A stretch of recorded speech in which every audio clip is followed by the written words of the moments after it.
el ambiente en el Palacio de los Luján se vuelve irrespirable. Durante la semana del lunes 28 de julio al viernes 1 de agosto, la promesa entra en una nueva etapa de conspiraciones, revelaciones dolorosas y dilemas morales que podrían poner fin al equilibrio precario que aún se mantenía en pie. En el centro de todo, como una madeja enredada de secretos y enfrentamientos, se encuentra un inesperado objeto que desata las sospechas de todos: el misterioso retrato enviado por Cruz. ¿Qué pretende la marquesa desde la distancia? ¿Qué mensaje oculto encierra ese regalo que, lejos de ser un símbolo de reconciliación, parece anunciar una tormenta inminente? El conflicto entre Catalina y el barón de Valladares escala hasta niveles nunca antes vistos, poniendo en riesgo la seguridad y el honor del apellido Luján. Mientras tanto, Martina se convierte en la voz de la desesperación, alertando a Alonso sobre la magnitud de la amenaza que los acecha. A su vez, Curro decide dar un paso adelante y revelarle a Ángela toda la verdad sobre la muerte de su hermana Yana, convencido de que Lorenzo es el verdadero culpable. La reacción de la joven podría cambiar el rumbo de su lucha. En paralelo, Lope se ve obligado a abandonar la cocina y asumir funciones de lacayo, decisión que desata una cadena de malestar entre el servicio, mientras Enora se ve dividida entre el joven Toño, cada vez más entusiasmado con ella, y sus verdaderos sentimientos por Manuel. Los amores cruzados, los secretos familiares, la traición y el pasado que regresa en forma de amenazas veladas se entrelazan en estos 5 episodios donde nada es lo que parece. El capítulo del lunes 28, capítulo 642, abre con la tensión máxima entre Curro y Lorenzo, revelando una trama de venganza íntima y peligrosa. El martes 29, capítulo 643, Martina y Catalina se ven enfrentadas por el futuro de la finca mientras Enora empieza a dejar ver sus verdaderas inclinaciones. El miércoles 30, capítulo 644, las decisiones de Cristóbal y la desesperación de Ángela ponen en jaque el orden en la promesa. El jueves 31, capítulo 645, la carrera para evitar que Lorenzo sea delatado llega a su punto crítico, mientras los conflictos internos amenazan con fracturar aún más las relaciones. Y finalmente, el viernes 1 de agosto, capítulo 646, una pintura oculta un secreto inesperado, al tiempo que la situación de Manuel, Enora y Toño da un vuelco inesperado. 5 días, 5 episodios, y un giro detrás de otro que mantendrá a los espectadores al borde del abismo. ¿Podrá la familia Luján resistir el asedio político, la traición doméstica y los fantasmas del pasado? ¿Hasta dónde están dispuestos a llegar los enemigos internos para destruir todo lo que aún se sostiene en pie? El telón está por levantarse, y esta vez, lo que se revele en el escenario podría no tener marcha atrás. Lunes 28 de julio, capítulo 642. Un nuevo amanecer se dibuja sobre los campos de la promesa, pero lejos de traer calma, la luz revela los contornos afilados de los conflictos que hierven bajo la superficie. El episodio comienza con el eco aún latente del enfrentamiento entre Curro y Lorenzo. La tensión acumulada durante semanas ha estallado, y el joven ya no está dispuesto a callar ni a disimular. Pero lo que nadie esperaba es que la consecuencia inmediata del altercado no fuese la expulsión de Curro, sino una decisión insólita. Alonso, el marqués, desautoriza la orden de despido emitida por Lorenzo y permite que el muchacho permanezca en la finca. Esta revocación no solo irrita profundamente al capitán, que se siente humillado y desobedecido, sino que marca un punto de inflexión para Curro. A sabiendas de que ya no tiene nada que perder, y sintiendo que el tiempo de la verdad ha llegado, decide confiarse a Ángela, revelándole aquello que ha guardado celosamente desde la muerte de Yana. Con voz temblorosa pero firme, le confiesa que no fue Cruz la culpable del envenenamiento de su hermana. Todas las pistas, todas las señales, conducen irrefutablemente hacia una única figura: Lorenzo de la Mata. El rostro de Ángela cambia en el acto. Durante meses ha combatido en una guerra personal contra Cruz, convencida de que la marquesa era la mente detrás de cada injusticia. Pero ahora, con esta revelación, todo su sistema de certezas se tambalea. El enemigo no era quien creía, y eso significa que sus planes, sus decisiones y su lucha podrían haber estado mal dirigidos desde el principio. Una sensación de vértigo se apodera de ella, pero la determinación que arde en sus ojos no se apaga. Si Lorenzo es el asesino, entonces debe pagar. Mientras tanto, Catalina se encuentra cara a cara con el enemigo político más poderoso al que ha tenido que enfrentarse. El barón de Valladares ha regresado, y esta vez no viene solo. Portando un pergamino que parece haber sido arrancado de una pesadilla feudal, le presenta a la hija del marqués una lista con 27 nombres. 27 nobles de la provincia que han sellado su alianza con él. 27 espadas en alto contra la promesa. 27 razones para temer. Catalina intenta mantener la compostura, pero la tensión se hace palpable. Martina, testigo involuntaria del encuentro, se queda petrificada al leer la lista. No es solo un gesto de intimidación, es una amenaza formal. Y si no se actúa con rapidez, esa amenaza puede convertirse en un asedio. Sin perder tiempo, exige que se informe a Alonso. Pero Catalina, confiada en sus propias estrategias, se niega. Quiere manejar la situación por su cuenta. Quiere demostrar que puede, que debe. La respuesta de Martina no se hace esperar. La acusa de jugar con fuego, de arriesgar no solo su futuro, sino el de toda la familia, incluidos sus propios hijos. La discusión entre ambas alcanza niveles de agresividad que rozan lo irreparable. Dos mujeres fuertes, con visiones opuestas del deber, del honor y de la lealtad. El ambiente en la promesa se vuelve irrespirable. En medio de este conflicto entre la nobleza, el servicio también vive sus propios terremotos. Cristóbal, pragmático y austero, anuncia que Lope deberá dejar su puesto como cocinero y volver a servir como lacayo. La decisión, según explica, obedece a la escasez de personal en la planta noble. Pero para Simona y Candela, mujeres de corazón firme y lengua afilada, esta medida es injusta y denigrante. Lope ha demostrado ser un excelente cocinero, y forzarlo a abandonar su vocación es simplemente cruel. Sin pensarlo dos veces, ambas deciden interceder por él. Acuden al mayordomo jefe, convencidas de que pueden revertir la decisión. Pero lo que encuentran no es un oído dispuesto, sino una muralla fría e infranqueable. Ricardo, por su parte, sigue intentando recomponer la confianza con Pía. La doncella, sin embargo, se muestra distante. La experiencia vivida con Santos la ha dejado marcada, y no está lista para abrirse de nuevo. En un momento de sinceridad, le revela a Ricardo que su hijo la amenazó. La expresión del médico cambia en el acto. No hay duda en su rostro, solo decepción y dolor. Decidido a llegar al fondo del asunto, se dispone a buscar a Santos. No para discutir, no para suplicar, sino para exigir respuestas. Pero no todo es oscuridad en la promesa. En el hangar, donde los sueños aún tienen espacio para volar, Toño continúa observando a Enora con ojos llenos de anhelo. Sospecha que la joven francesa siente algo por Manuel, pero aún así no quiere rendirse. Con una mezcla de ingenuidad y valor, se acerca al piloto para pedirle consejo. Manuel, lejos de sentirse incómodo, se muestra comprensivo. Le anima a intentarlo, a buscar un gesto, un detalle que pueda tocar el corazón de la joven. Toño, entusiasmado, comienza a planear un picnic. Quiere algo simple pero significativo. Algo que diga, aquí estoy, mírame. Enora aún no lo sabe, pero hay un corazón latiendo fuerte por ella. El episodio cierra con un ambiente tenso, con cada personaje posicionado en su campo de batalla particular. Algunos, como Curro y Ángela, ya han cruzado la línea de no retorno. Otros, como Catalina y Martina, se debaten entre la razón y la emoción. Y algunos más, como Lope y Ricardo, comienzan a luchar por lo que creen justo.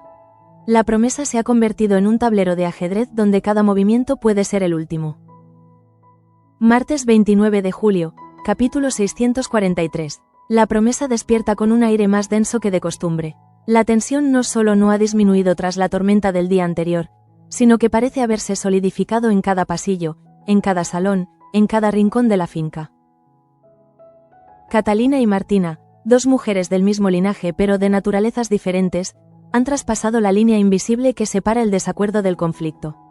La amenaza del barón de Valladares no es una hipótesis. Es una realidad tangible, y cada segundo que pasa sin una reacción clara del marqués solo agrava la situación. Leocadia, siempre atenta a los movimientos de poder, decide intervenir. Cree que ha llegado el momento de implicar directamente a Alonso, de ponerle frente a las consecuencias que su falta de acción está provocando. Habla con él, con la firmeza de quien no tiene miedo de molestar. Le exige que se pronuncie, que ponga fin al conflicto entre sus hijas. Pero lo que Alonso descubre en esa conversación es mucho más profundo. La guerra que se está librando en su casa no es solo política, es emocional. Catalina representa el orden, la razón, la herencia de una forma de hacer justicia. Martina, en cambio, encarna la sangre, la pasión, el miedo al derrumbe total. Al mismo tiempo, en las cocinas, se cuece otro tipo de drama. Lope, que todavía intenta asimilar el golpe de su relegación al puesto de lacayo, recibe una inesperada aliada, Catalina. La joven marquesa, enterada de la decisión de Cristóbal, decide que no puede permitir tal injusticia. Lope ha demostrado con creces su valía como cocinero, y su relegación solo demuestra la frialdad burocrática del mayordomo jefe. Catalina acude directamente a él, intentando hacerle entrar en razón. Pero Cristóbal, con su tono habitual y su mirada impenetrable, le recuerda que las decisiones en el servicio no están sujetas a la compasión, sino a la necesidad. Petra, testigo silenciosa de esta escena, observa a Catalina con una mezcla de respeto y amenaza. Y María Fernández no puede evitar sentir que algo oscuro se cuece entre bambalinas. En ese mismo entorno, entre cuchillos, sartenes y recetas olvidadas, las voces de Vera y Teresa empiezan a hacerse más insistentes. Preguntan por el paradero del padre Samuel, cuya ausencia comienza a ser sospechosa. Petra y María Fernández, acorraladas por la curiosidad creciente del servicio, se ven obligadas a compartir lo que saben. Samuel desapareció sin dejar rastro antes de presentarse en el obispado. ¿Fue víctima de un engaño? ¿O le ocurrió algo en el camino? Nadie tiene respuestas, pero todos comparten la misma inquietud. Ricardo, por su parte, se encuentra en plena encrucijada. Tras la conversación con Pía del día anterior, su percepción del entorno ha cambiado drásticamente. Empieza a atar cabos, a recordar miradas esquivas, comentarios velados, silencios demasiado prolongados. Y finalmente, como una ficha que cae en una hilera de dominó, descubre lo impensable, el secreto más oscuro de Pía. No se trata solo de amenazas o de violencia. Hay algo más, algo que involucra dolor, humillación y un pasado que ella prefería mantener sepultado. La reacción de Ricardo es de una mezcla compleja de rabia y tristeza. Entiende ahora por qué Pía le ha mantenido a distancia. Comprende que su silencio no era rechazo, sino miedo. Y ese descubrimiento reaviva en él un sentimiento de protección tan profundo que se transforma en urgencia. Tiene que enfrentar a Santos. Pero no lo hará con violencia. Lo hará con verdades.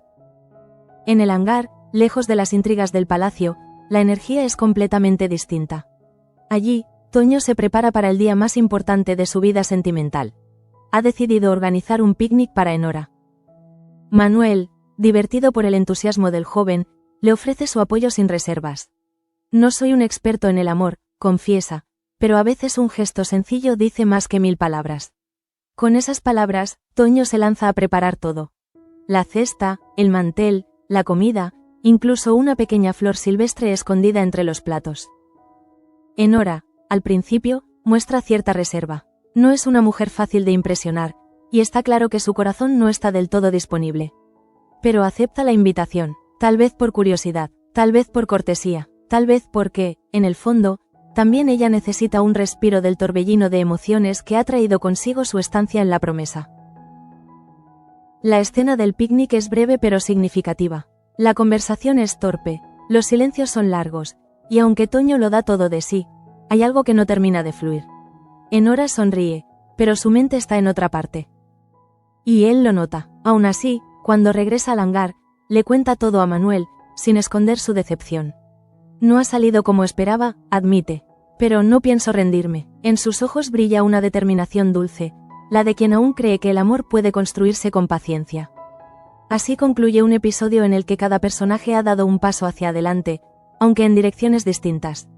Catalina ha reafirmado su liderazgo, aunque sea a costa de chocar con su hermana.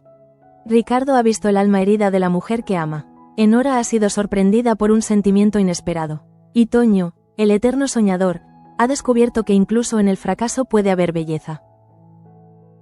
La Promesa, en este martes 29 de julio, se convierte en un espejo de sus propios personajes. Frágil, contradictoria, llena de secretos, y absolutamente viva. Miércoles 30 de julio, capítulo 644. Cuando las palabras dejan de surtir efecto y las súplicas se convierten en ruido de fondo, solo queda el poder de los hechos. Y eso es precisamente lo que ocurre esta mañana en La Promesa. Cristóbal, sin atender ni a las intercesiones de Simona ni a las súplicas veladas de Catalina, convoca al servicio para hacer oficial su decisión. Lope deja de ser cocinero. A partir de ahora, volverá a cumplir funciones de lacayo. No hay apelación, no hay margen de negociación. La autoridad del mayordomo se impone como una muralla, y quien no se adapte, deberá marcharse. La expresión de Lope es un reflejo nítido de la humillación contenida. No hay lágrimas, no hay palabras, solo un silencio que retumba más que cualquier grito. Simona, al ver a su amigo tan herido, decide guardar su ira para otro momento. Candela, en cambio, murmura para sí que esto no quedará así. Y entre los pasillos, algunos criados comienzan a preguntarse si el rigor de Cristóbal empieza a rozar la crueldad. Al mismo tiempo, lejos del bullicio de la planta de servicio, Ángela continúa su cruzada personal contra Lorenzo.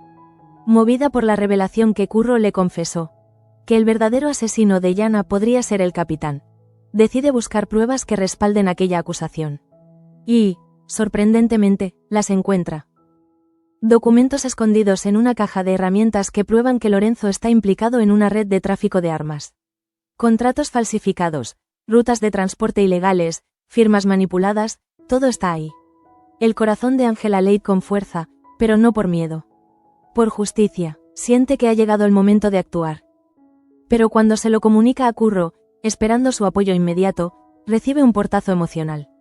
Curro no quiere proceder, a pesar del odio que siente por Lorenzo, sabe que acusarlo de traición militar sin un plan sólido puede poner en riesgo no solo su vida, sino la de todos en la promesa.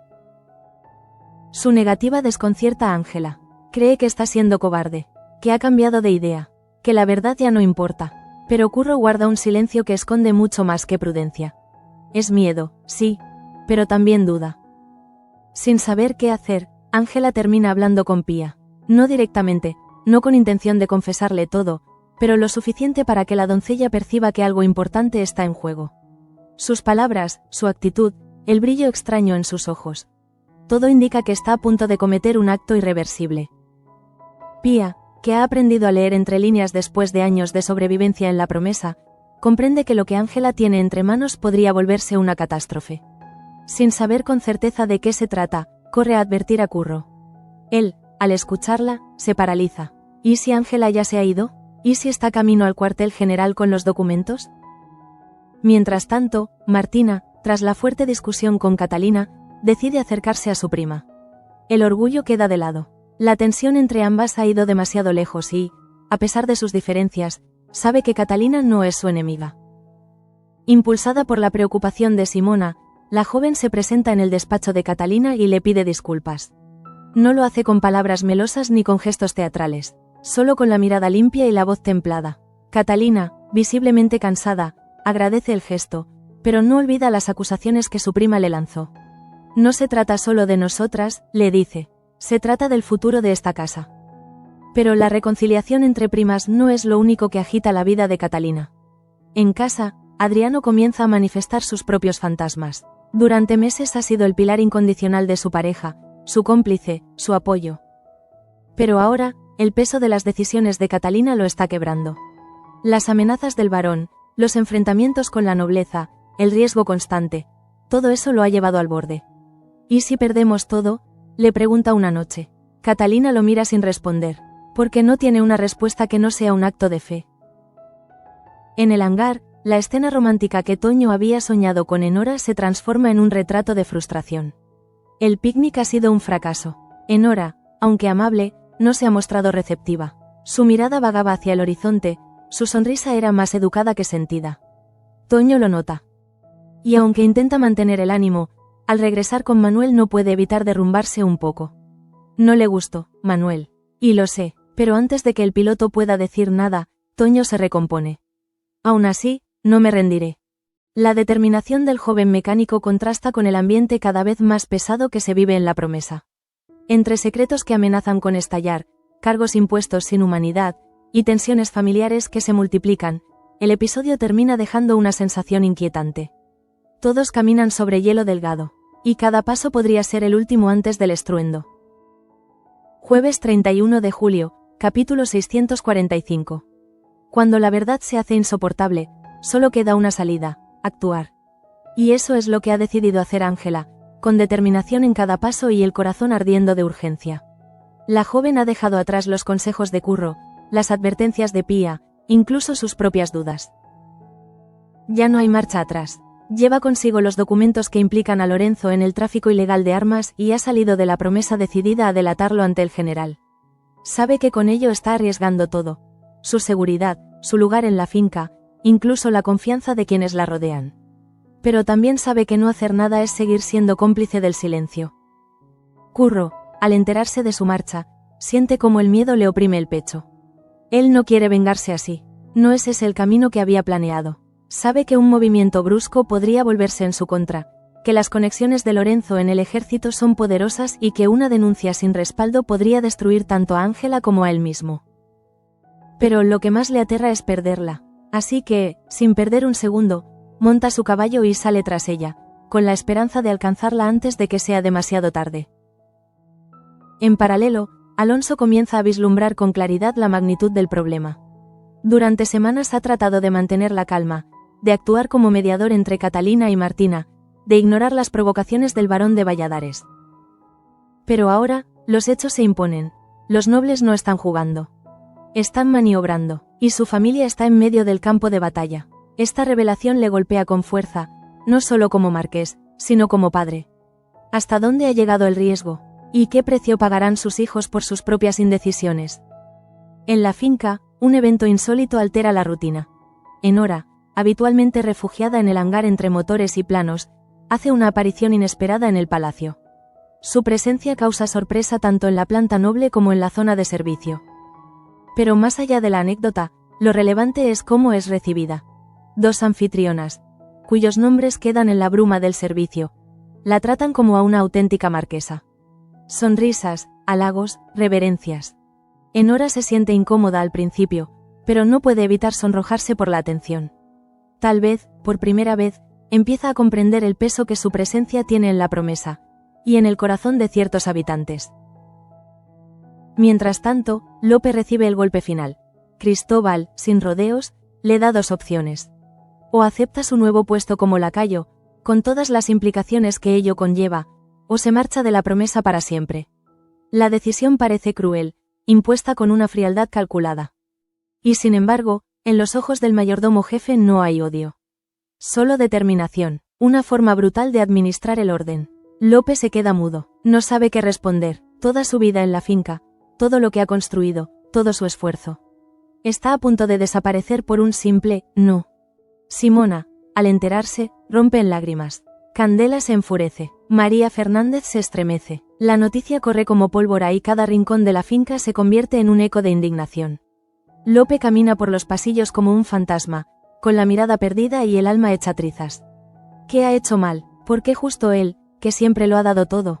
En otro rincón del palacio, María Fernández no puede quitarse de la cabeza la ausencia del padre Samuel. Su intuición le dice que algo grave ha ocurrido. Los días pasan y no hay señales de él. ¿Y si le ha pasado algo en el camino al obispado? ¿Y si todo ha sido una mentira? Llena de dudas, decide sincerarse con Petra. La conversación entre ambas es inesperadamente íntima. María, entre lágrimas, le confiesa que está enamorada. Que lo suyo con Samuel no era una aventura pasajera. Era amor, un amor silencioso, tal vez condenado, pero real. Petra, que en el pasado fue implacable con su juicio, esta vez guarda silencio. Y ese silencio es, quizás, el primer gesto de comprensión sincera que ha tenido hacia la joven. Pero las decisiones siguen cayendo como piedras sobre la promesa. Curro logra alcanzar a Ángela justo cuando ella está a punto de entregar los documentos. El encuentro es tenso, cargado de gritos, súplicas, lágrimas.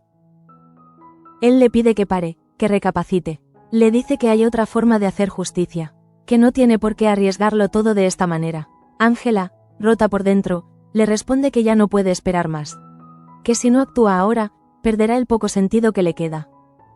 Curro la abraza, fuerte, como quien intenta detener una tormenta con los brazos. No sabemos si la convence. No sabemos si los papeles se entregan o se guardan. Lo único cierto es que, al caer la noche, ambos regresan a la promesa, juntos. Silenciosos, distantes, pero juntos. Y en esa noche sin luna, bajo el peso de las decisiones, el palacio entero parece contener la respiración. Las luces se apagan una a una. Los pasillos quedan vacíos, y en cada habitación hay alguien que llora, alguien que duda, alguien que ama en secreto. El mundo de la promesa, por un instante, parece congelado en una calma frágil. como el susurro antes del trueno. Viernes 1 de agosto, capítulo 646. Las sombras en la promesa no provienen ya solo de los secretos, sino también de los objetos. Porque a veces, basta con un simple paquete cerrado para alterar la quietud de todo un palacio. Y eso es lo que ocurre en este episodio final de la semana. Un envío inesperado, firmado por Cruz, llega a manos de Alonso. Nadie lo esperaba, nadie lo pidió, nadie lo entiende. Dentro hay un retrato al óleo, aparentemente inofensivo, pintado por un artista de renombre. Pero basta con desplegarlo para que el aire cambie. Los trazos son elegantes, las proporciones perfectas, pero hay algo en la mirada del retratado. Una figura masculina, con expresión ambigua, que inquieta, que incomoda, que advierte. Alonso, que ha conocido a Cruz mejor que nadie, no necesita mucho tiempo para entender que aquello no es un regalo. Es un mensaje, un código, una amenaza vestida de arte. Pero, ¿qué significa? ¿Y por qué ahora? Mientras observa los detalles de la pintura, siente cómo se le enciende un escalofrío en la espalda. Porque en los ojos del retrato hay algo familiar, algo que recuerda a Tomás, a Lorenzo, a la traición. Mientras tanto, en los dominios de Enora, el clima es menos oscuro, pero no menos incierto. Tras el malogrado picnic con Toño, la joven parece haber reconsiderado sus emociones. En lugar de seguir evitándole, da un paso inesperado. Le propone ir juntos a la feria de Luján. La invitación descoloca por completo al mecánico, que la recibe con una mezcla de incredulidad y euforia. Para él, es la prueba definitiva de que su constancia ha surtido efecto. Para ella, es tal vez un intento por clarificar su propio corazón. ¿Está viendo a Toño de verdad? ¿O sigue atrapada en los ecos de su cercanía con Manuel? Toño, por su parte, flota. Pasea por la promesa con una sonrisa estúpida, contando los minutos hasta la feria. Manuel, al verlo tan entusiasmado, le aconseja mantener la calma. Las cosas buenas llegan despacio, le dice. Pero ni siquiera él puede ocultar una chispa de celos, porque aunque no lo admita, hay una parte de él que todavía ve en Enora algo más que una colega. En otro rincón de la finca, Lope comienza su primer día como lacayo. Y es, sin duda, uno de los días más duros de su vida. Las tareas son diferentes, el ritmo más exigente, la relación con los compañeros ha cambiado. Algunos lo miran con lástima, otros, con distancia. Para alguien que construyó su identidad entre fogones y recetas, la nueva realidad se siente como un destierro. Simona y Candela intentan animarlo, pero él apenas responde. Esto no es lo mío, susurra. Y en esa frase se condensa toda su tristeza. Cristóbal, imperturbable, sigue firme en su decisión. No hay marcha atrás, no hay excepciones, no hay indulgencias, y aunque Petra, en su rincón, observa con su usual disfrute silencioso, hay quienes comienzan a pensar que este régimen es demasiado rígido incluso para la promesa. Mientras todo esto ocurre, Catalina y Adriano se enfrentan a una tormenta interna. La amenaza del barón, las discusiones con Martina, la presión de la nobleza, todo ha acumulado un peso insoportable. Y ahora, cuando más deberían estar unidos, empiezan a fracturarse. Adriano ya no encuentra en Catalina el apoyo de antes. Ella, sumida en sus preocupaciones por la finca, apenas tiene espacio para la pareja. Y así, en medio de una discusión encendida, Catalina pronuncia unas palabras que rompen el equilibrio. Si esto sigue así, me iré de la promesa. Con mis hijos. Adriano se queda sin aire. El miedo lo paraliza. ¿Qué está pasando? ¿Cómo han llegado hasta este punto? La escena se congela en un silencio doloroso. Ambos se miran, rotos, sin saber si la grieta puede cerrarse. Y justo en ese instante, en medio de la confusión emocional de los adultos, los niños de la finca se cruzan con una figura ajena a todo. El retrato de Cruz, ahora colgado en un pasillo. Uno de ellos se detiene a observarlo. ¿Quién es ese señor?, pregunta inocentemente. Nadie responde, porque la verdad es que nadie lo sabe con certeza. Y eso es lo más aterrador. En los minutos finales, la tensión se condensa. Manuel, tras varios días de éxito con su prototipo de motor, recibe una propuesta insólita. Leocadia está dispuesta a invertir una suma generosa en su proyecto a cambio de convertirse en propietaria absoluta de su empresa. La oferta lo sorprende, lo seduce. Pero también lo alarma. Sabe que Leocadia nunca da un paso sin tener el siguiente planeado. Y que aceptar ese dinero podría significar vender su alma. Enora, sin embargo, lo anima a considerar la oferta. Es una oportunidad, le dice. Pero él, con la pintura de cruz aún en la cabeza, empieza a preguntarse cuántas trampas se esconden bajo las palabras bien envueltas. Y así, mientras la noche cae sobre la promesa, cada personaje queda atrapado en su propia red de decisiones. Algunos, como Ángela y Curro, se han expuesto a peligros que aún no comprenden del todo. Otros, como Catalina y Adriano, están al borde de una ruptura definitiva. Lope lucha por no hundirse en la frustración. Enora empieza a amar. Manuel duda. Y Alonso no puede quitarse de la mente el retrato. Porque a veces, las amenazas más letales no vienen con espadas ni con gritos, sino con un marco dorado, colgado en silencio, en el lugar donde todos lo puedan ver. Sin entenderlo,